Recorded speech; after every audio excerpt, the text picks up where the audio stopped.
role of AI in e-commerce business. Thank you, Manmohan sir, for giving me this opportunity to deliver this topic in front of you all. Let's explore AI world in e-commerce. First, as you all know that my topic is AI e-commerce business. ये मेरा index है. Index को हम truly briefly describe किया हुआ है मेरे next slides में. ये सब चीजें हम लोग एक्सप्लोर करेंगे. सबसे पहली स्लाइड है ई कॉमर्स होता क्या है. ई कॉमर्स को हम also known as a electronic commerce, electronic commerce भी बोला जाता है ई कॉमर्स को. ई कॉमर्स के अंदर हम लोग क्या करते हैं, buying and selling activities over a digital media और ओवर द इंटरनेट. हम या फिर तो इसके अंदर बाइंग एंड सेलिंग करते हैं, किसके थ्रू, इंटरनेट के थ्रू करते हैं. इसके अंदर हम कोई भी प्रोडक्ट को बेच सकते हैं और खरीदते हैं इंटरनेट के अंदर. जो इसके अंदर क्या होता है, www आ गया था, उसकी वजह से ये टेक्नोलॉजी और इजी हो गई थी. www मतलब होता है वर्ल्ड वाइड वेब.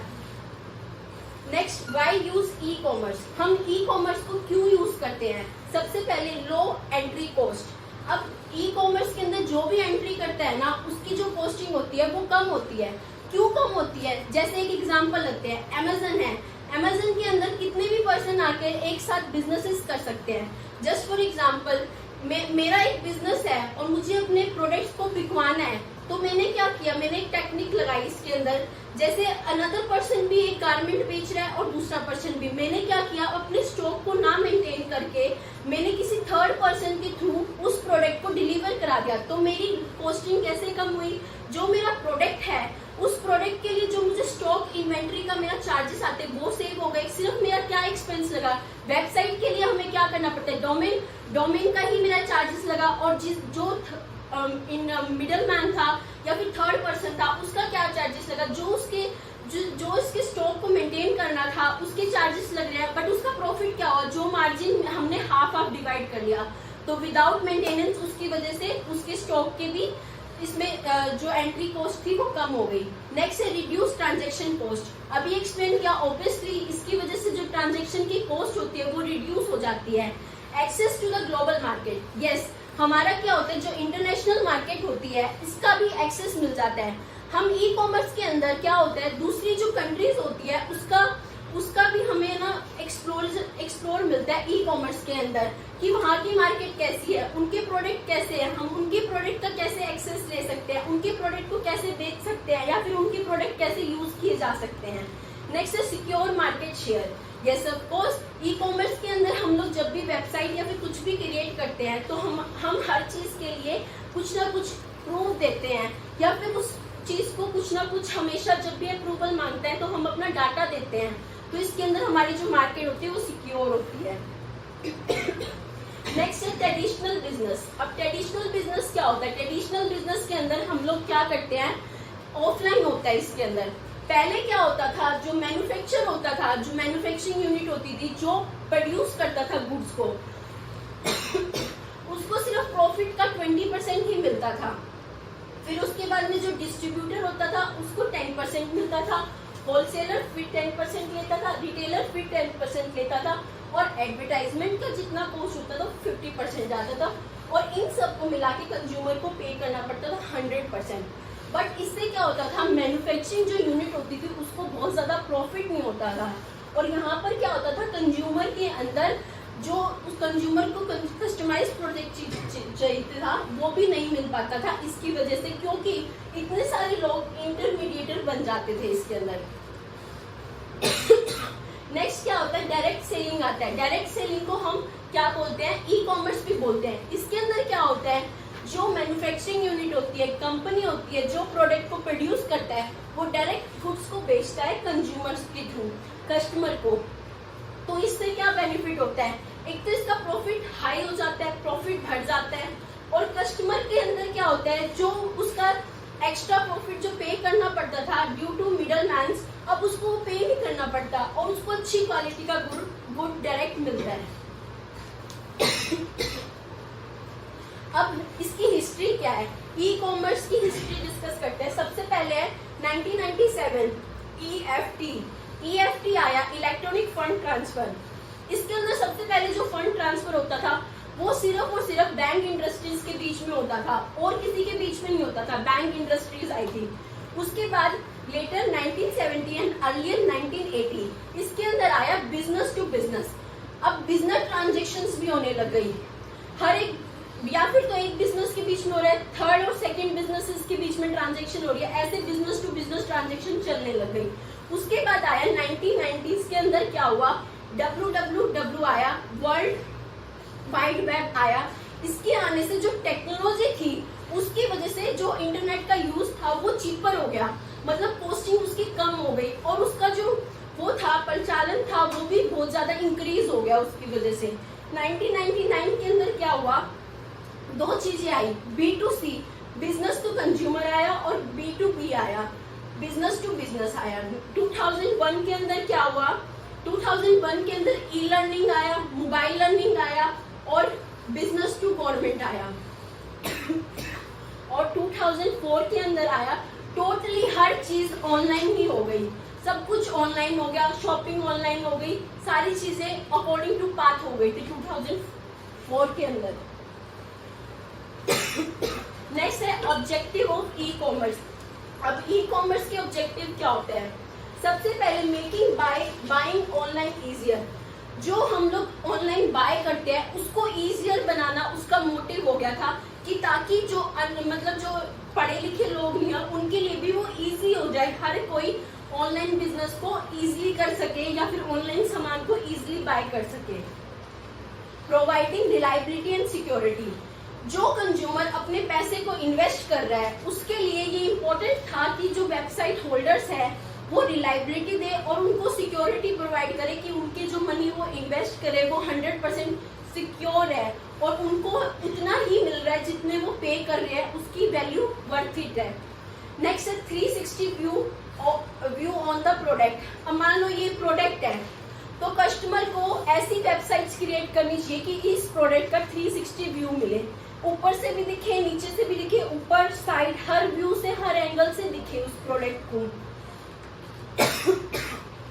जो प्रोडक्ट होगा वो कस्टमर ओरिएंटेड होना चाहिए, मतलब अकॉर्डिंग टू कस्टमर की नीड और उसके अकॉर्डिंग डिजाइन होना चाहिए वो product. Providing value to the customer money, customer जो मनी को दे रहा है या फिर इन्वेस्ट कर रहा है तो उस प्रोडक्ट की या फिर उस चीज की उतनी इन्वेस्टमेंट होनी चाहिए, वर्थ इट होना चाहिए, हर चीज को वैल्यू समझ के चलना चाहिए वेबसाइट होल्डर को for getting the success. Providing personal attention to promoting the website, कुछ वेबसाइट होल्डर क्या होते हैं कि वो अपनी वेबसाइट्स को तो क्रिएट कर लेते हैं लेकिन उन वेबसाइट के ऊपर अपनी पर्सनल अटेंशन नहीं देते, लेकिन वो पर्सनल अटेंशन नहीं देते तो उनकी जो वेबसाइट होती है ना उतनी ज्यादा ग्रोथ नहीं कर पाती जितनी अदर यूजर की करते हैं जो पर्सनल अटेंशन देते हैं। Next, shopping made convenient to the customer with 24/7 access.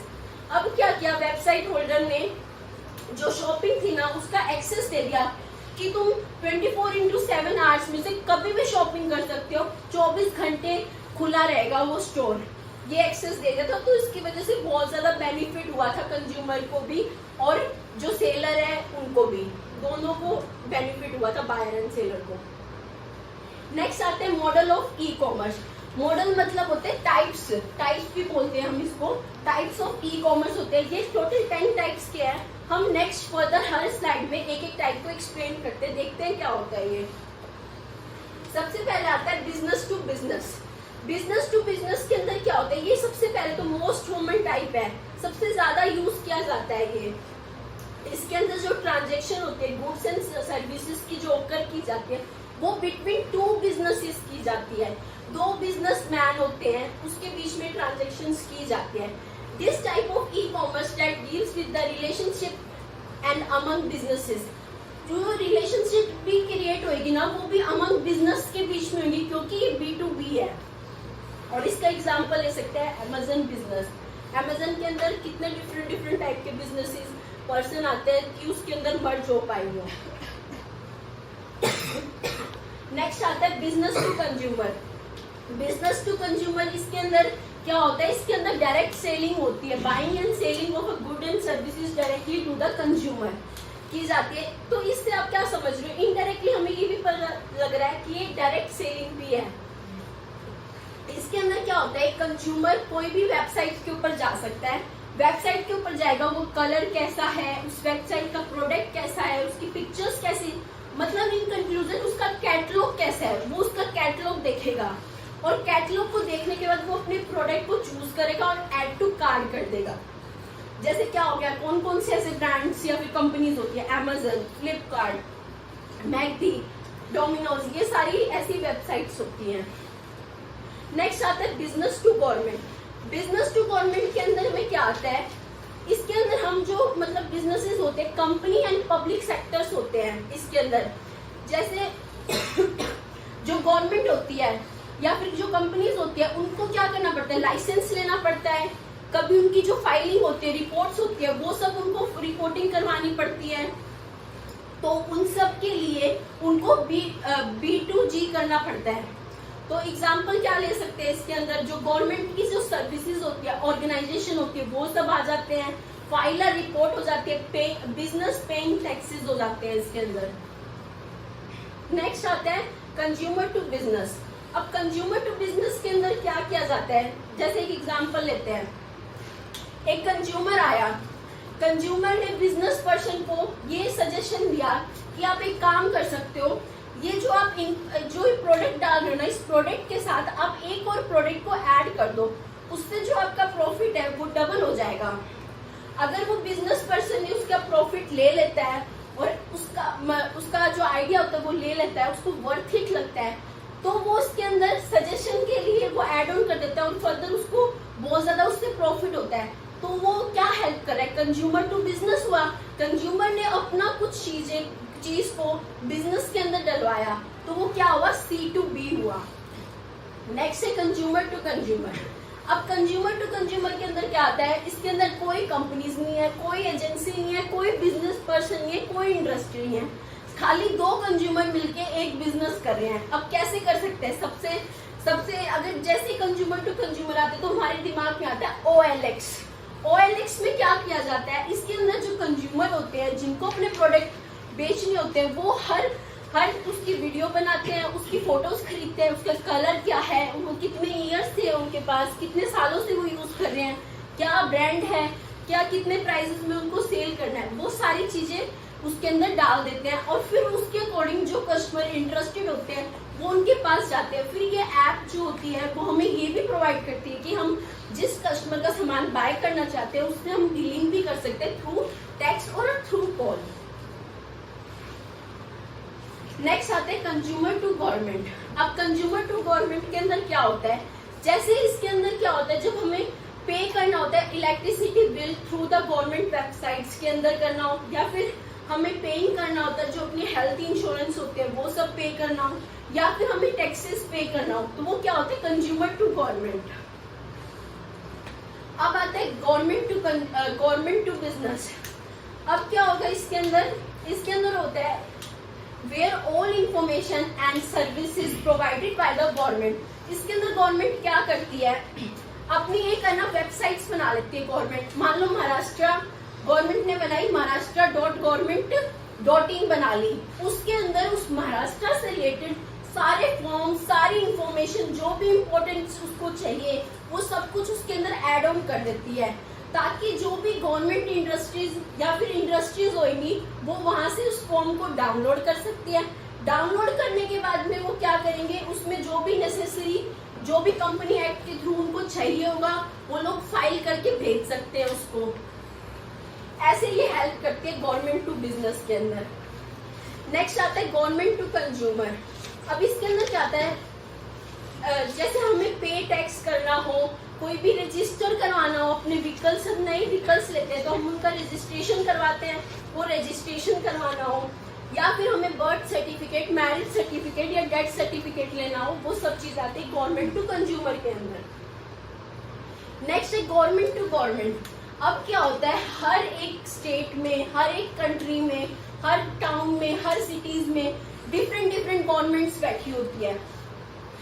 अब उन जो गवर्नमेंट्स होती है उनको भी तो अपने बीच में डीलिंग करनी पड़ती है, उनको भी तो अपने बीच में क्राइटेरिया सेट करना पड़ता है। तो वो लोग क्या करते हैं, एक दूसरे से इंफॉर्मेशन या फिर सर्विसेज की ट्रांजेक्शन्स करते हैं, एक्सचेंज करते हैं वो सारी सर्विसेज को, तो उसको बोलते हैं गवर्नमेंट टू गवर्नमेंट। ये लोग, इसके अंदर कोई अदर पार्टीज नहीं आती, खाली ओनली गवर्नमेंट ही रहती है। नेक्स्ट आते हैं mobile e commerce. Mobile e commerce के अंदर क्या होता है, buying and selling of goods and services through the wireless devices होते हैं इसके अंदर। लाइक हमारे जो स्मार्टफोन होते हैं, स्मार्टफोन के थ्रू हम लोग ऑनलाइन ऑर्डर कर सकते हैं, कुछ भी बाय कर सकते हैं, कुछ भी सेल कर सकते हैं, उन सबको कहते हैं। जैसे हमें अगर मूवी की टिकट बुक्स करवानी है तो हमने क्या किया, एडवांस हमें पता है कि नेक्स्ट वीकेंड पे हमें मूवी देखने जाना है, तो हमने आज ही एडवांस टिकट बुक करवा दी। ये सब क्या होता है, वायरलेस ट्रांजेक्शन्स होती है। या फिर हमें कोई लॉटरी है वो बुक करवानी है, तो ये सब आती है इसके अंदर मोबाइल कॉमर्स के अंदर। नेक्स्ट टॉपिक है एप्लीकेशन ऑफ ई कॉमर्स। अब ई कॉमर्स की क्या क्या एप्लीकेशंस होती है। सबसे पहले होती है internet book shop. Internet book shop के अंदर क्या होता है, अमेज़न जो था ना, अमेज़न बुक स्टोर, सबसे पहला अमेज़न बुक स्टोर ने ये ओपन किया था कि फिजिकली फॉर्म में ना जाकर हम लोग बुक को ऑनलाइन ही बाय कर सकते हैं। अमेज़न ने इतने अच्छे से अपना कैटलॉग बनाया था, हर चीज को डिस्क्राइब किया हुआ था। ऑथर का नेम वेल डिस्क्राइब, बुक का नेम वेल डिस्क्राइब, उसके पेजेस कैसे होंगे, पेजेस का कलर क्या है, और उस बुक के अंदर क्या थीम ली गई है, हर चीजों को अपने कैटलॉग में बहुत अच्छे से डिस्क्राइब किया था। बुक किस नेचर की है, किस जर्नल कैटेगरीज में आएगी, उसको इतने अच्छे से मेंटेन किया था अमेज़न ने। तो अमेज़न फर्स्ट प्लेटफॉर्म था ऐसा। इसके अंदर क्या होता है, सबसे पहला स्टेप क्या होएगा, हम लोग एक वेबसाइट फाइंड आउट करेंगे। अब तो बहुत सारी वेबसाइट्स आ गई हैं जहाँ से हम लोग बुक को परचेज कर सकते हैं, तो इसलिए हम अपने अकॉर्डिंग एक वेबसाइट को फाइंड आउट कर लेंगे। सेकंड स्टेप क्या है, go to the online library. अब हम उसकी लाइब्रेरी में जाएंगे जो ऑनलाइन लाइब्रेरी होगी। उसके बाद में उस लाइब्रेरी में से हमें जो भी कैटेगराइज की बुक चाहिए उसको सिलेक्ट कर लेंगे। उसके बाद में क्या होगा, उस बुक को सिलेक्ट करने के बाद हमें उसकी पेमेंट करनी होगी। अब पेमेंट कैसे करनी होगी, या फिर तो हम सीओडी करेंगे, यूपीआई करेंगे, जिस तरीके से भी हमें पेमेंट करनी होती है वो मोड हम सिलेक्ट कर लेंगे। फिर उसके बाद हम वेट करेंगे टिल जब तक हमें डिलीवरी डेट उन्होंने मेंशन की होगी जब तक, फिर हमारी बुक हमें रिसीव हो जाती है। Enjoy reading. ओके, नेक्स्ट आता है इलेक्ट्रॉनिक न्यूज़पेपर। अब इलेक्ट्रॉनिक न्यूज़पेपर के अंदर क्या होता है, इसके अंदर हमारे पास न्यूज़पेपर होते हैं फिजिकली फॉर्म में ही, ऑनलाइन फॉर्म में। अब हिंदुस्तान है, टाइम्स ऑफ इंडिया, ये लोग क्या करते हैं, अपडेट करते हैं हर टेक्नोलॉजी को टाइम टू टाइम, और बल्कि इसमें ज्यादा अपडेट होता है, हर मिनट अपडेट रहता है इसके अंदर। तो इलेक्ट्रॉनिक न्यूज़पेपर को हम यूज कर सकते हैं for the knowledge of current affairs. Marketing and selling. अब मार्केटिंग एंड सेलिंग ये ना आजकल बहुत ज्यादा फेमस हो रखा है, मार्केटिंग एंड सेलिंग, क्योंकि इसके थ्रू इतनी सारी वेबसाइट्स बनने लगी, आए दिन नई वेबसाइट मिलती है जिसके अंदर हम मार्केटिंग कर सकते हैं और सेल कर सकते हैं। कंज्यूमर अट्रैक्ट होते हैं, बाय करते हैं प्रोडक्ट को, गुड्स एंड सर्विसेज को। अपने इसके अंदर क्या करेंगे, जो भी कंज्यूमर्स होंगे जिनको उनके प्रोडक्ट अच्छे लग रहे हैं वो अपने इस प्रोडक्ट को शॉपिंग कार्ड में ऐड कर देंगे और उसके थ्रू ये प्रोसीजर फिर अपना कर लेंगे शॉपिंग का जो भी उनको नीडेड होएगी।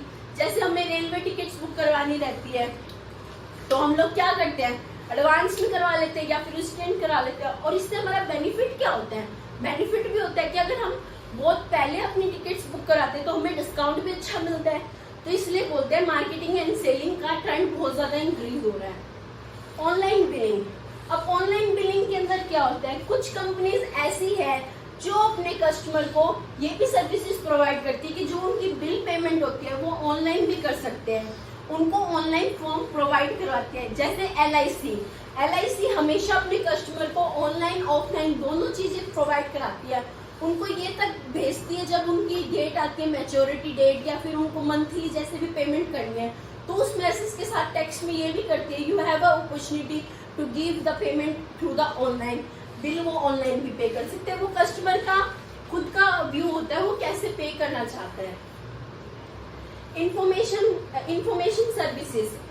सर्विसेज क्या होता है, many organization use the internet to provide the information to a customer.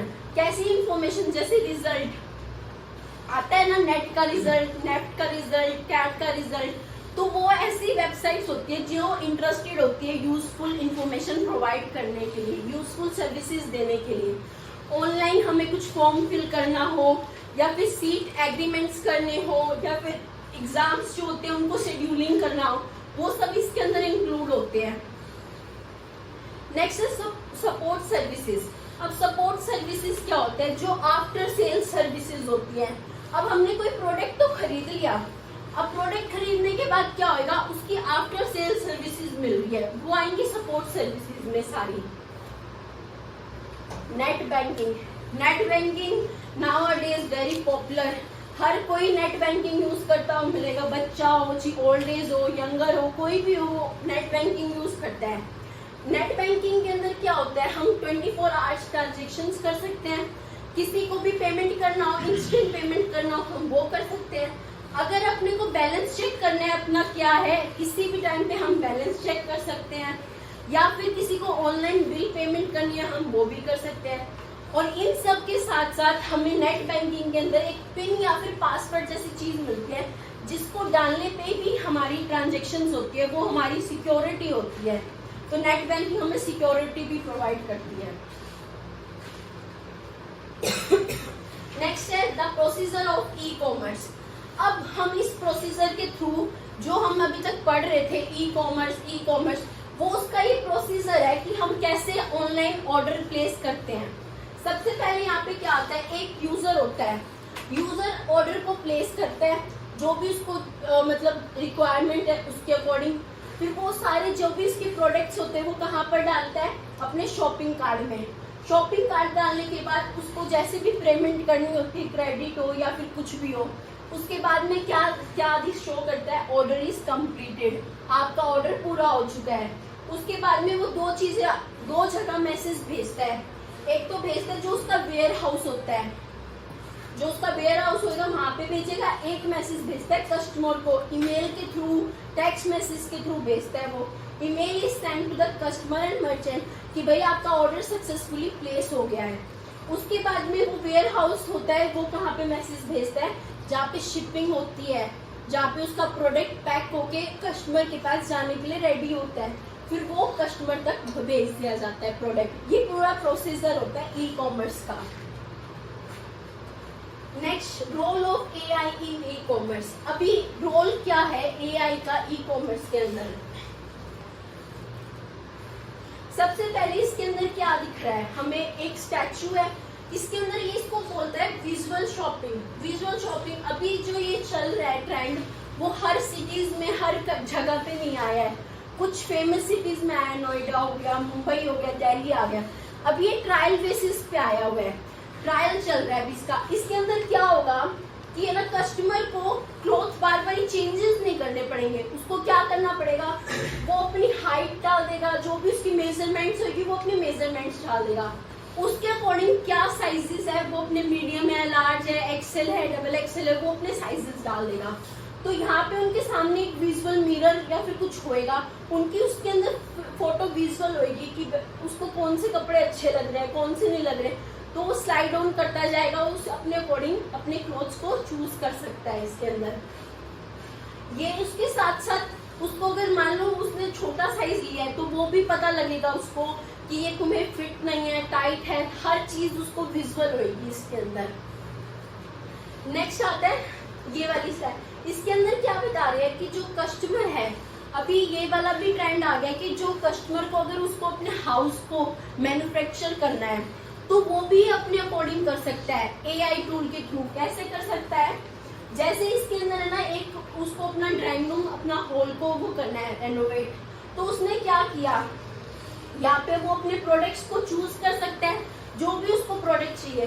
Product के साथ साथ उसको ये भी कैटेगराइज कर सकता है उसको कितने प्राइसिंग तक की चाहिए, कौन से डीलर से चाहिए और कैसे क्वालिटी का भी चाहिए, हर चीज को मेंशन कर सकता है और अपने अकॉर्डिंग वो हटा भी सकता है, चूज भी कर सकता है और बार बार ही उसको रिपीटेड भी कर सकता है कि कौन सा उसको बेस्ट लग रहा है। तो और उसके लिए वो है ना सेव भी कर सकते हैं ताकि वो कंपैरिजन कर सके हर किसी चीज में कि कौन सा उसके लिए बेस्ट आउटपुट है। ये विजुअल वही क्लोथिंग वाला जो फर्स्ट स्लाइड आपको समझाई थी, ये वही विजुअल बता रहा है इसके अंदर भी क्लोथिंग का सेक्शन कैसे सिलेक्ट किया जाएगा। नेक्स्ट है pros of AI in e commerce.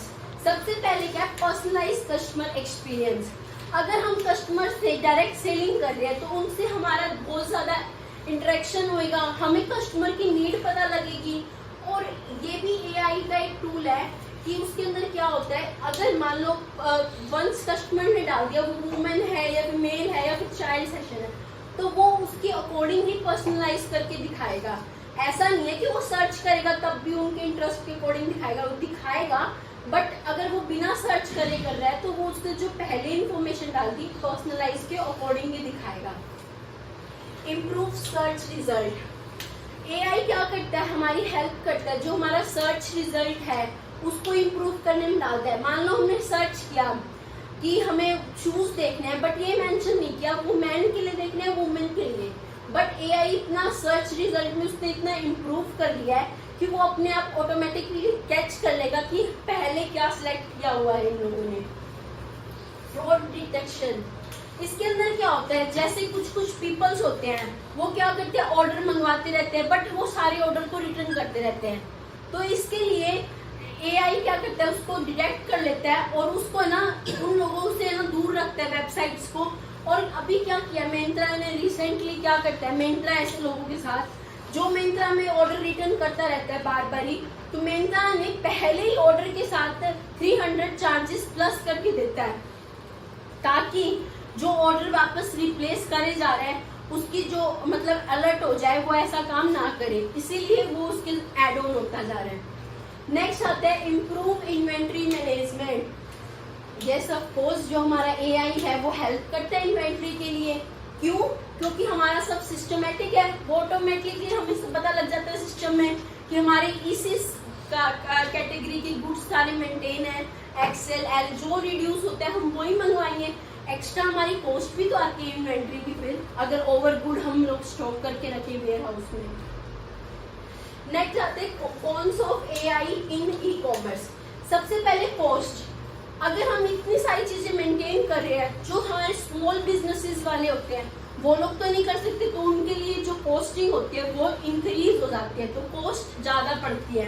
Lack of human interference. अब इसके अंदर तो ह्यूमन का कोई काम ही नहीं है, सारा ही काम टेक्नोलॉजी कर रही है, तो ह्यूमन का जो इंटरेक्शन है वो भी क्या हो जा रहा है, रिड्यूस। बाइसनेस होती है। कैसे बाइसनेस होती है, बहुत टाइप से बाइसनेस हो सकती है। यहाँ पे क्या बाइसनेस करती है, जैसे मान लो इसमें अगर हमने ट्रेंड गलत कर दिया उसके अकॉर्डिंग भी बाइसनेस हो सकती है, या फिर हमारी जो स्मॉल इंडस्ट्रीज होती है, लार्ज इंडस्ट्रीज होती है, उनके बीच में भी बाइसनेस हो सकती है, क्योंकि लार्ज इंडस्ट्री वाले ये सब चीजें कर सकते हैं बट स्मॉल इंडस्ट्री वाले कैसे करेंगे, नहीं कर पाएंगे।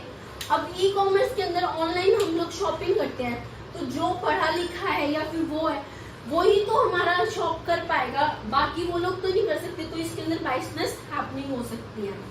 Security risk. अगर हमने अपना पासवर्ड या फिर किसी से भी शेयर कर दिया तो हमारी सिक्योरिटी को रिस्क ऑटोमेटिकली है, या फिर हमने बिना पढ़े किसी भी फ्रॉड चीजों पे क्लिक कर दिया तो हमारी सिक्योरिटी लीक हो सकती है इसके अंदर।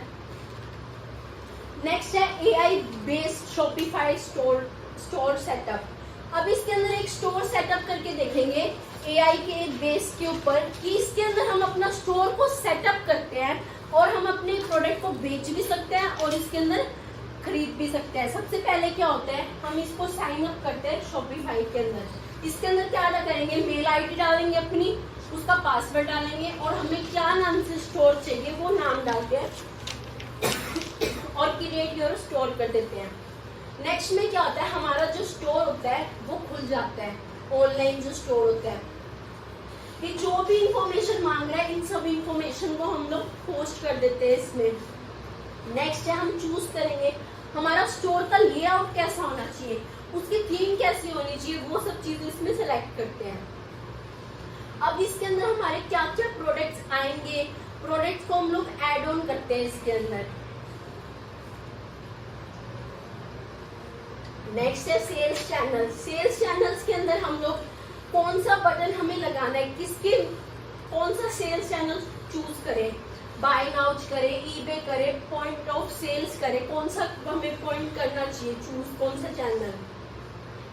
नेक्स्ट है पेमेंट गेटवे। पेमेंट गेटवे के अंदर अंदर क्या होता है, जो हमारा यूजर है वो किसके थ्रू पेमेंट कर सकता है, हमें पेमेंट किस चीज के थ्रू चाहिए, यूपीआई क्रेडिट के थ्रू चाहिए, एडवांस चाहिए, वो सारी जो चीजें पेमेंट से रिलेटेड होगी वो सब हम यहाँ पे मेंशन कर देते हैं। पेमेंट गेटवे पे सीओडी या फिर कुछ भी होगा पेमेंट से रिलेटेड सब चीजें यहाँ पे आती है। उसके बाद हम इसके अंदर क्या करें, हमें परचेज डोमेन क्यों करना पड़ेगा, क्योंकि हम अपना स्टोर बना रहे हैं, तो हमारी वेबसाइट भी तो क्रिएट हुई ना, तो उसके लिए हमें डोमेन को बाय करना ही पड़ेगा, नेसेसरी बाय करना पड़ता है इसमें। नेक्स्ट है list of product shipping and delivery. अब जो प्रोडक्ट हमारे पास आए हैं, जिन बायर जो कस्टमर्स हैं जिन्होंने हमसे प्रोडक्ट बाय किए हैं, तो उनके जो प्रोडक्ट होंगे, जो प्रोडक्ट को हमें शिफ्ट कराना और उनके तक डिलीवर कराना, हम वो प्रोसीजर करते हैं यहाँ पे। अब बता रहे जेंडर का क्या डिफरेंसेस है इन ई कॉमर्स। अभी इसके अंदर क्या पता लग रहा है, जो हमारा जो मेल और फीमेल है उनका ऑलमोस्ट जो रेशियो है वो सेम है। मेल कितने मतलब इंडल्ड है कि कितनी शॉपिंग करे, 51.7% कर रहे हैं, और फीमेल कितनी कर रही है, 48.3% फीमेल है जो शॉपिंग करती है, और 60.8% है जो यंग यूथ है जो शॉपिंग करते हैं ऑनलाइन। अब इसके अंदर क्या मेंस किस टाइप की शॉपिंग करते हैं, मेंस करते हैं जैसे ट्रैवलिंग, हॉलीडे और हाउस होल्ड गुड्स कुछ बुक करना हो, या फिर उनको टिकट फॉर इवेंट बुक करनी हो, फिल्म, म्यूजिक, इन सब के लिए इन्वेस्टमेंट करता है ऑनलाइन मैन।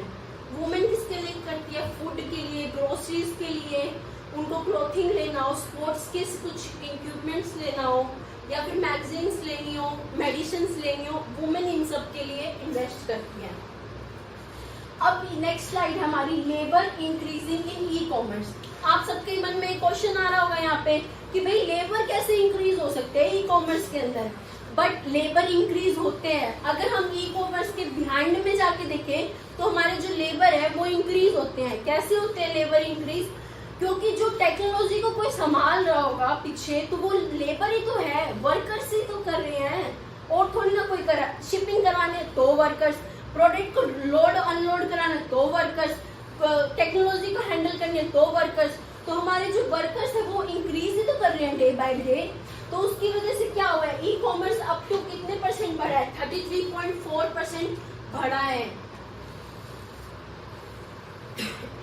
ये कुछ हमारे ऑनलाइन स्टोर्स हैं, बहुत सारे ऑनलाइन स्टोर होते हैं, बट ये मेजर है Naaptol, home shop 18, India Times shopping, Flipkart, Snapdeal, yebi.com, Amazon, eBay, ये कुछ ऑनलाइन स्टोर्स हैं। अब नेक्स्ट हम डिस्कस करेंगे प्रोसीजर क्या होता है बायर और सेलर का।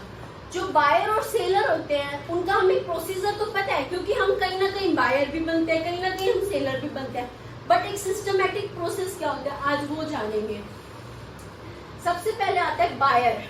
बायर क्या होता है, बायर वो पर्सन होता है जो कि गुड्स को बाय करता है कहीं से भी, वेदर वो ऑनलाइन करे या ऑफलाइन करे, उसको बायर कहते हैं, अपनी नीड्स को फुलफिल करने के लिए।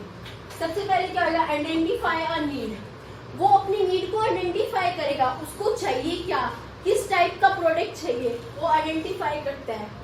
सर्च फॉर अ प्रोडक्ट और a services that will satisfy the need.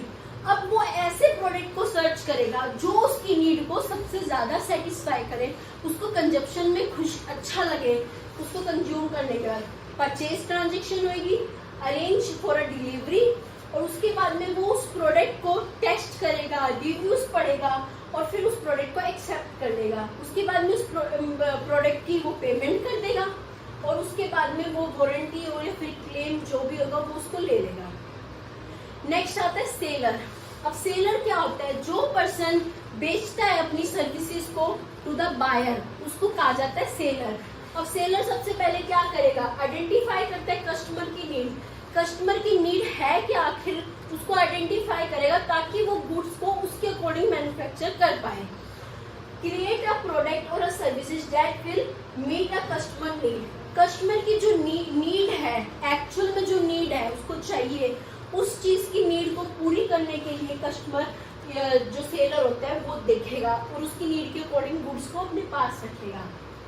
इसके अंदर क्या है, एडवर्टाइजमेंट या फिर प्रमोशन करता है, वो गुड्स सर्विसेज का, सेल्स ट्रांजेक्शन होगी इसमें, अरेंज फॉर अ डिलीवरी, जो कोर्स उसने किया है उसके अरेंजमेंट करेगा डिलीवरी के लिए, इनवॉइस और बिल क्रिएट करेगा क्योंकि वहाँ पे पेमेंट हो रही थी तो उसको बिल और इनवॉइस तो देना पड़ेगा, receive and process customer payment, जो कस्टमर की पेमेंट उसको रिसीव हुई है अब उसके अकॉर्डिंग वो उसको प्रोसेस करेगा और उसके बाद provide after sales services provide करेगा या फिर सेल्स सपोर्ट्स प्रोवाइड करेगा, और उसकी जो वारंटी, अगर उसने इलेक्ट्रॉनिक गुड किया तो उसकी जो वारंटीज होगी उसको क्लेम भी करेगा।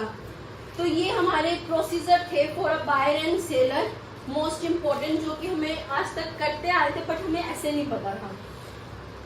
नेक्स्ट आता है अब ई कॉमर्स के क्या बेनिफिट है to the organization, to society, to customer.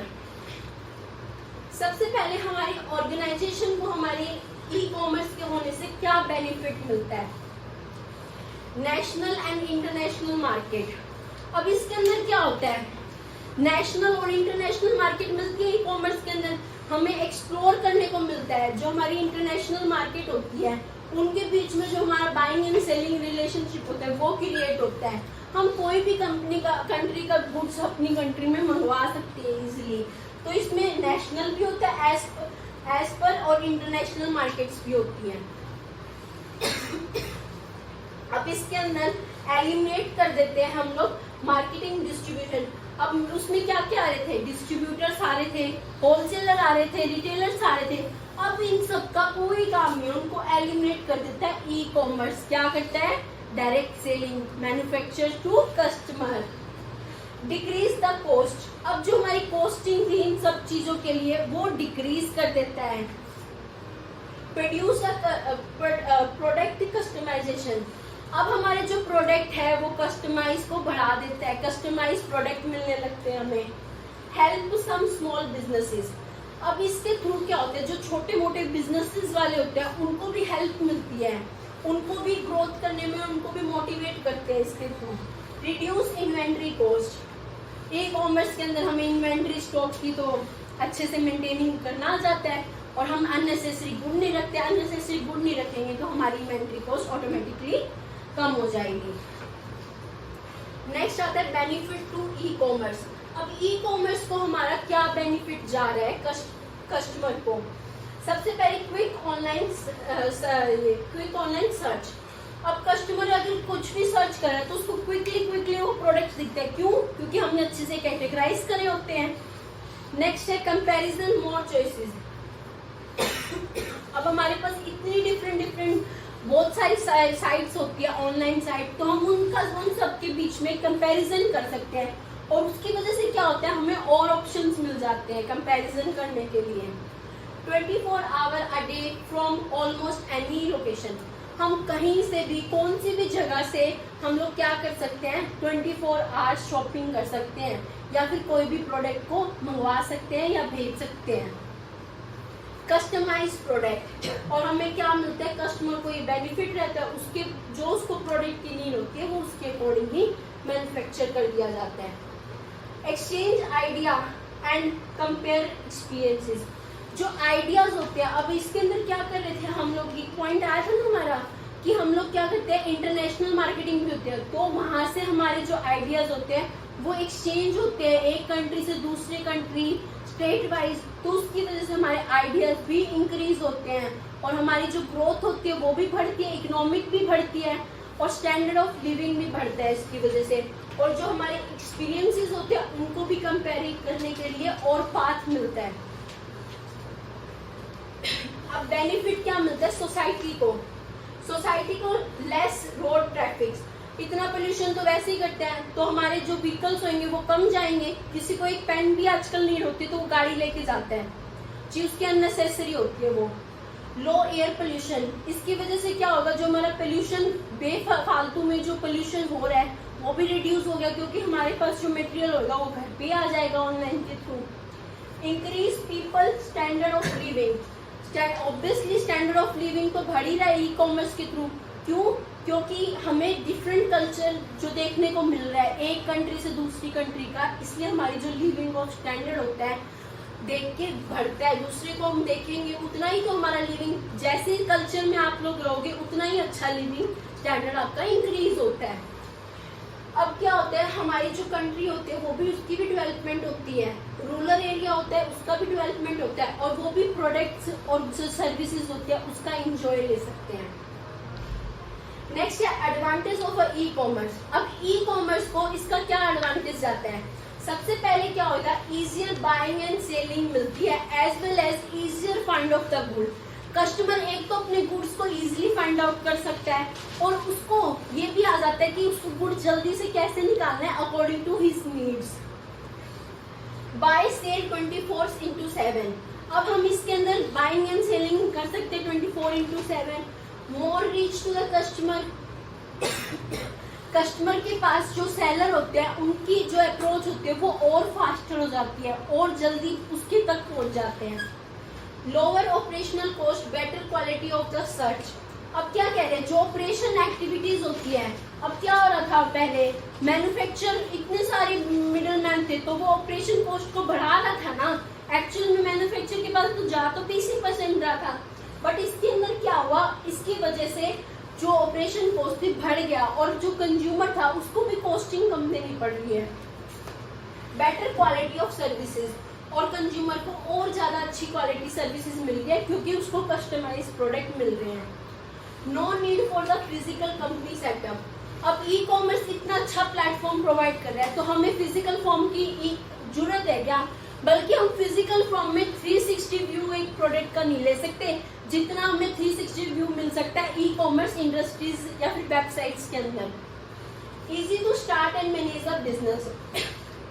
हम जब भी चाहेंगे हम इजीली स्टार्ट कर सकते हैं ई कॉमर्स बिजनेस को, जैसे शॉपिफाई में देखा था हम लोग इजीली, कितना इजी था एक वेबसाइट को क्रिएट करना, और उसको मैनेज करना भी इतना इजी है। वंस एक बार डिफिकल्टीज तो हर चीज के लिए आती है, फिर उसके बाद उतना ही इजी हो जाता है बिजनेस को मैनेज करना। नेक्स्ट है लिमिटेशन। अब हर चीज की कुछ ना कुछ लिमिटेशन तो होती है, अच्छाई होती है तो बुराई भी होगी, तो उसकी दो टाइप से होगी, एक हम टेक्नोलॉजी वे में देखेंगे और एक नॉन टेक्नोलॉजी में देखेंगे। आइए सबसे पहले देखते हैं टेक्नोलॉजी लिमिटेशन क्या होगी इसकी। Lack of universal. भाई यूनिवर्सल में हर कोई एक्सेप्ट नहीं करता कि जो उसकी जो स्टैंडर्ड क्वालिटी या फिर जो सर्विसेज, सिक्योरिटी, रिलायबिलिटी दे रहा है वो अकॉर्डिंग टू हर किसी के क्या, कोई जाता है बाहर, किसी को सेटिस्फेक्शन होता है ऑफलाइन के थ्रू, ऑनलाइन के थ्रू नहीं होता, तो इसीलिए वो लैग बिहाइंड कर रहा है कहीं ना कहीं। Still software development tools. अब लोगों को क्या है कि ये श्योरिटी नहीं है कि ई कॉमर्स पूरी तरह से, क्योंकि ई कॉमर्स अभी भी चल रहा है, अपने आप को डेवलपमेंट स्टेज में रख रहा है, वो अंडर डेवलपमेंट है अभी भी ई कॉमर्स की। Difficulties in internet connection. कुछ एरियाज में डिफिकल्टीज आती है, जो हमारे रूरल एरिया होते हैं, जो लो बैकवर्ड टाउन्स होते हैं, उनके अंदर हमें डिफिकल्टीज आती है इंटरनेट की, तो हम लोग उसमें भी कहीं ना कहीं लैग बिहाइंड करते हैं। नीड फॉर, अब वेब सर्वर होता है एक, हमें नेटवर्क सर्वर के अंदर एक्स्ट्रा वेब सर्वर को लेके चलना पड़ता है एडिशनली हमेशा। Expensive internet for many user. जो पुअर लोग होते हैं उनके लिए ये जो इंटरनेट का यूज होता है वो थोड़ा उनको एक्सपेंसिव लगता है, वो इसको अफोर्ड नहीं कर पाते। नेक्स्ट आता है नॉन टेक्नोलॉजी बेस्ड। कई बार जो हमारी लीगल इश्यूज होते हैं ना वो अनसोल्व रह जाते हैं, अनसोल्व लीगल इश्यूज रह जाते हैं। Lack of national and international government regulation. Government ने ना भी क्या कर रखा है, जो ई कॉमर्स बिजनेस की जो रेगुलेशन और गाइडलाइंस इशू करी ना वो भी प्रॉपरली नहीं करी, कहीं ना कहीं वो पीछे रह जा रही है, जिसकी वजह से हमारी ये एक लिमिटेशन बन गई। Lack of measuring benefit and justify e commerce. कहीं ना कहीं ई कॉमर्स इंडस्ट्री भी ये जस्टिफाई नहीं कर पा रही प्रॉपरली कि भाई एग्जैक्टली है क्या, वो अपने आप को कैसे जस्टिफाई करे हर लोगों को, ताकि 100% पॉपुलेशन ये समझ पाए। Many sellers and buyers are waiting for e commerce stabilize. अभी इसके अंदर क्या कह रहे हैं कि बहुत सारे सेलर्स और बायर ऐसे हैं जो कि इस चीज का वेट कर रहे हैं वो स्टेबल हो ई कॉमर्स, और फिर वो उसके अंदर अपने आप को मर्ज करे या फिर पार्ट ले उसके अंदर। जब तक वो स्टेबल नहीं हो रहे, वो लोग नहीं चाहते कि हम पार्ट ले इसके अंदर, तो इसलिए ये जरूरी है ई कॉमर्स का जल्दी स्टेबलाइज हो जाना। People think that e commerce is expensive and unsecure. जो पीपल ज्यादा पढ़े लिखे नहीं होते उनके मन में स्टार्टिंग से वहम बैठा हुआ है जो ई कॉमर्स होते हैं वो एक्सपेंसिव होते हैं। क्यों? क्योंकि उनको बार्गेनिंग करने की हैबिट होती है, वो यहाँ पे बार्गेनिंग नहीं कर पाते और उनको ये लगता है कि हमारा पैसा कहीं ना कहीं वेस्ट ना हो जाए या फिर डूब ना जाए, तो उसकी वजह से उनको अनसिक्योरिटी फील होती है। एंड अब इसके अंदर क्या बताया जा रहा है, जो बायर एंड सेलर्स है ना वो इतने ज्यादा है, मतलब उनको गिन ही नहीं पाते, वो इतने ज्यादा बढ़े हुए हैं बायर एंड सेलर। तो उसकी वजह से क्या हो रहा है, जो इंटरेस्टेड बायर और सेलर होते हैं ना उनका भी प्रॉपर से नंबरिंग नहीं हो पाती, तो इसलिए इसके अंदर कोई नंबरिंग नहीं है। अभी बता रहे हैं इम्पैक्ट क्या पड़ा है ई कॉमर्स का। सबसे पहले है e commerce produce can be directly, मतलब हम इसके अंदर डायरेक्टली सेल कर सकते हैं, बाय कर सकते हैं टू द कंज्यूमर को। और इसके अंदर है ना जो फार्म होती है या फिर मैन्युफैक्चरिंग इंडस्ट्रीज होती है उनके पास फास्टर नॉलेज पहुंचती है कंज्यूमर की, क्या उनको नीड है, क्या उनको चाहिए। फर्म्स या फिर इंडस्ट्रीज होती है वो अपने जो प्रोडक्ट है वो उसके अकॉर्डिंग डेवलप कर सकते हैं, उस लाइन के अकॉर्डिंग प्रोडक्ट लाइन को सेट कर सकते हैं। और जो मतलब ग्रोथ स्टेज पे होते हैं ना वो क्विकली उस पे डिक्लाइन स्टेज से अपने आप को सेव कर सकते हैं, ताकि उनका जो प्रोडक्ट है उनकी कॉस्टिंग इतनी फालतू वेस्ट ना हो, वो अपने आप को रेडी कर सकते हैं पहले से ही। ई कॉमर्स ऑल्सो हेल्प करता है स्मॉल को और मीडियम साइज की जो एंटरप्राइजेस होती है, तो उनको क्योंकि मार्केट की जो स्ट्रेटेजीज होती है उसके बारे में नॉलेज मिलती है, इसलिए ई कॉमर्स जो ऑफर करता है अपने कंज्यूमर के प्रोडक्ट की वो वाइडर रेंज में करता है। अभी किसी को हमें एक जैकेट चाहिए, जैकेट के हम शोरूम में या फिर कहीं ऑफलाइन विजिट करेंगे तो हमें ज्यादा से ज्यादा 10 प्रोडक्ट 20 प्रोडक्ट दिखाएगा, बट ई कॉमर्स क्या करता है हमें वाइडर रेंज देता है, उसी प्रोडक्ट के ऊपर उसी साइज के अंदर हमें हजारों प्रोडक्ट दिखाता है।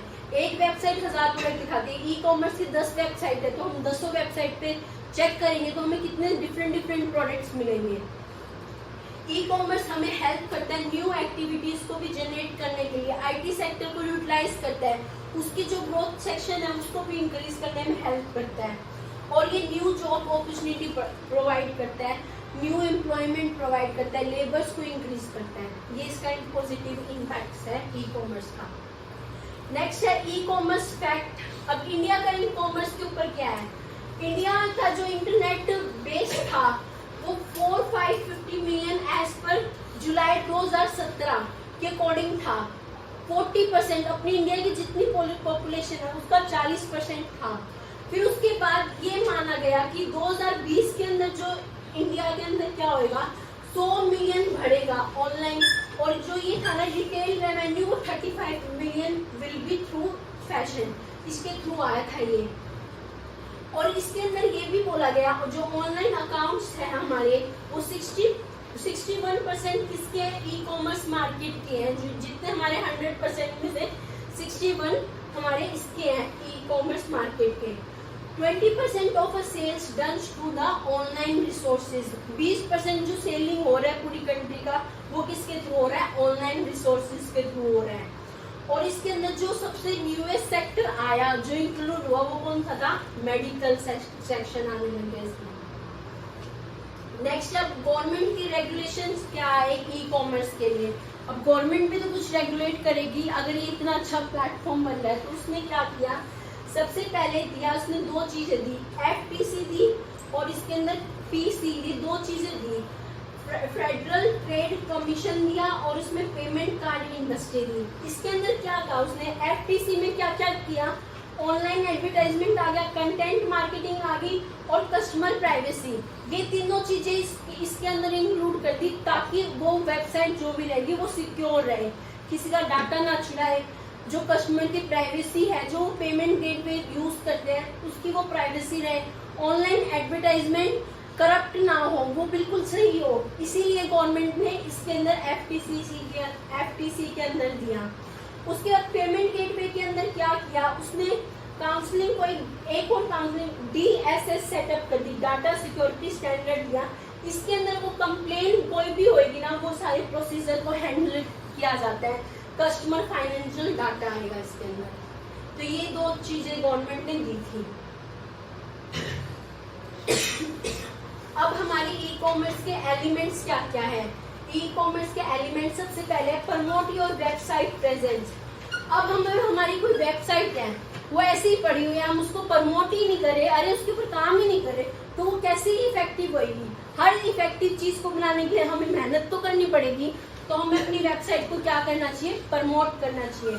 हैव एन ऑनलाइन कैटलॉग और स्टोर, हमारी ऑनलाइन स्टोर होना चाहिए या फिर कैटलॉग, उसको कैटेगराइज अच्छे से वेल फिनिश वे में कैटेगराइज होनी चाहिए। Have the capacity to receive the payment, अगर हमने हमारी वेबसाइट में इतनी कैपेसिटी होनी चाहिए कि जो लोग पेमेंट कर रहे हैं उसको हम रिसीव तो कर पाए। अगर हमें गेटवे ही नहीं लगाना होता तो हम क्या पेमेंट को रिसीव कर पाएंगे, नहीं कर पाएंगे ना। तो हमें इतनी कैपेसिटी अपनी बनानी चाहिए, कैपेबल होने चाहिए। Be able to deliver the item, अब हमने ऑर्डर तो ले लिया लेकिन हमें ये पता नहीं कि डिलीवरी कैसे करनी है, हमारे आइटम कहाँ जाने हैं। अगर हमें उन सब चीजों की नॉलेज नहीं है तो हम अपने आइटम को कैसे कर पाएंगे, ये भी इसका एलिमेंट है to improve. Provide after the sale support, अब कस्टमर क्या होता है, कब अट्रैक्ट होता है, कब उसको वो दुकान या शॉप या फिर ऑनलाइन वेबसाइट पसंद आती है, जब उसको आफ्टर सेल सर्विसेज मिलेगी उसके बाद में। अब ब्रांडेड जितने भी शोरूम होते हैं, इनफैक्ट इन क्लोथ्स वो लोग एक्सचेंज करके देते हैं। स्लीपर्स में ले लो, मेट्रो शोरूम है, अगर आपके मेट्रो के अंदर कुछ भी डिफेक्ट आ रहा है, आपने 4 मंथ्स यूज कर ली, तो you have a capable to go to that store और वो लोग रिप्लेस करके देते हैं आपके प्रोडक्ट को, अगर वो प्रोडक्ट ठीक नहीं हो सकता, दोबारा से उस वर्किंग कंडीशन में नहीं आ सकता। तो नेक्स्ट है ई कॉमर्स पेमेंट सिस्टम। अब हम पेमेंट कैसे कर सकते हैं ई कॉमर्स के अंदर। सबसे पहले गूगल वॉलेट लॉन्च किया गया था, 2011 के अंदर आया था। अब ये फैसिलिटी प्रोवाइड करता है, हम ऑनलाइन इसमें ट्रांसफर कर सकते हैं पेमेंट, रिसीव और वो सारों के अंदर। एक ही ऐसा अभी तक जो इसकी सिक्योरिटी फीचर है कोई भी अनलॉक नहीं कर पाया, इसको कोई भी क्रैक नहीं कर पाया।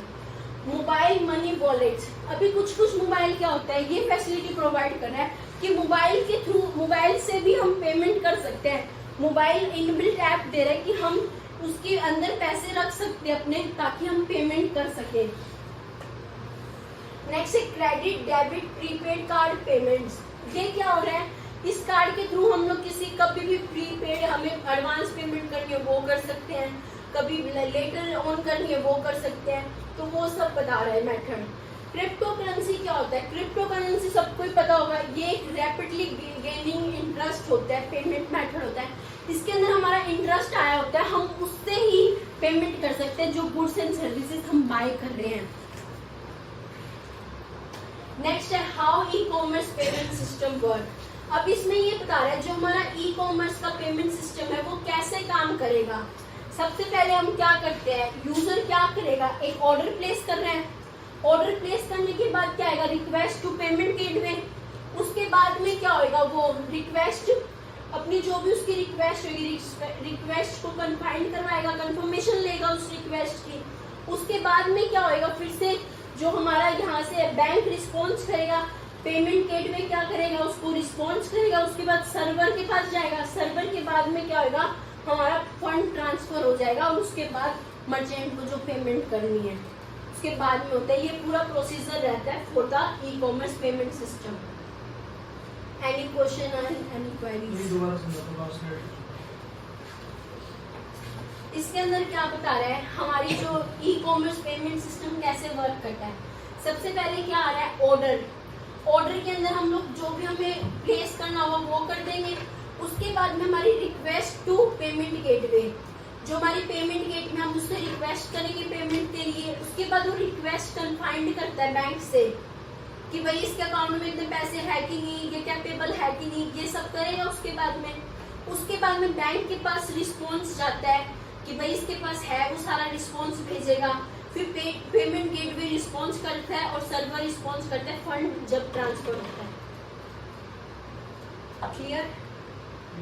Any more queries? Thank you.